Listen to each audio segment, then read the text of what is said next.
Hello everyone, welcome back. Now, today I'm going to show you one of the very famous mathematical fallacy. 1 is equal to negative 1, right? Now, but I'm going to do it my way in this case. I'm going to use the previous result in one of my videos about modulus function, right? If you're interested to know more about modulus function, you can click on the above link there, right? Okay, now in my previous video, I did arrive to this result here. So I'm going to write down line number one here. I'm going to start my proof from line number one, starting off from this result. Okay,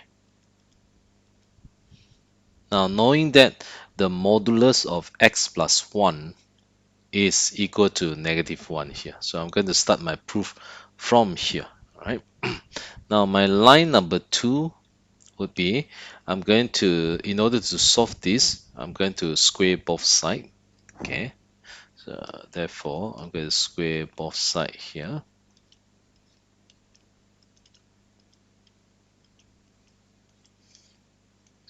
All right, and then from here, you will notice that step 3, I will have x squared. So I just need to expand this.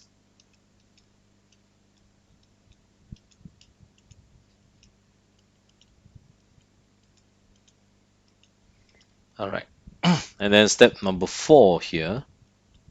It's quite obvious in this case. All I need to do is just simplify this.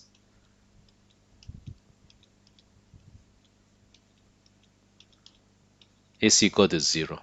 And then step 5 would allow me to find the solution in this case, right? You will notice that I can factorize this as, all right. Now, of course, step number 6, I will have my solution as x is equal to 0 or x is equal to a negative 2 here. All right. Now, what is interesting about this solution is this. All right. Now, I'm going to substitute. So once I have done all this algebraic manipulation, I'm going to substitute. Hold on, let me erase this.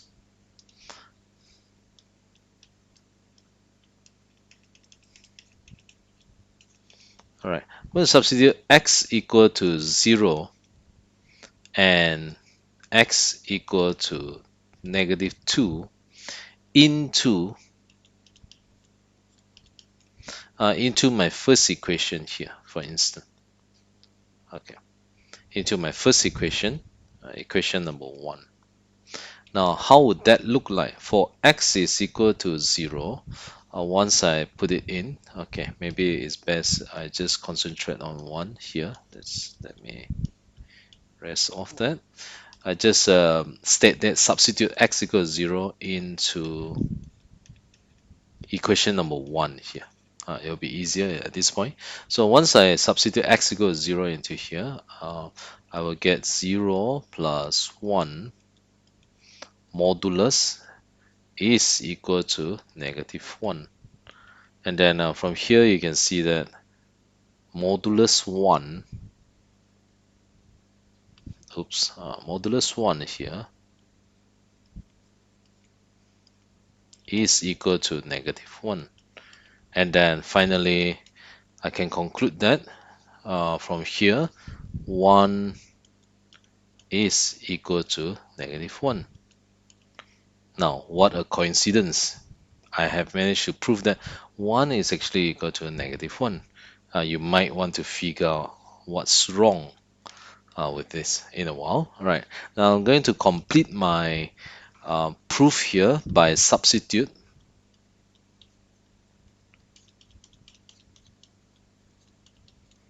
x equal to 2, negative 2 now, into 1.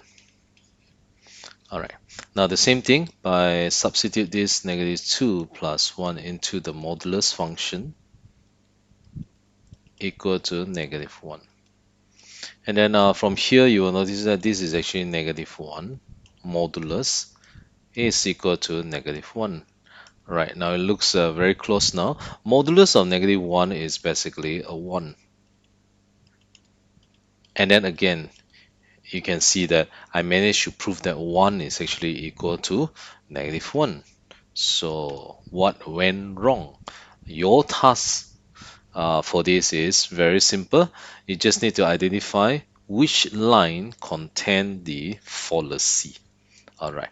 If you like to try out, do write your comment in the videos itself. Identify which line number 1, 2, 3, 4, or 5 or 6 that contain the fallacy. So fallacy here basically refer to which line is not mathematically correct or logic in this case. Is uh, not logic in term of mathematics, right?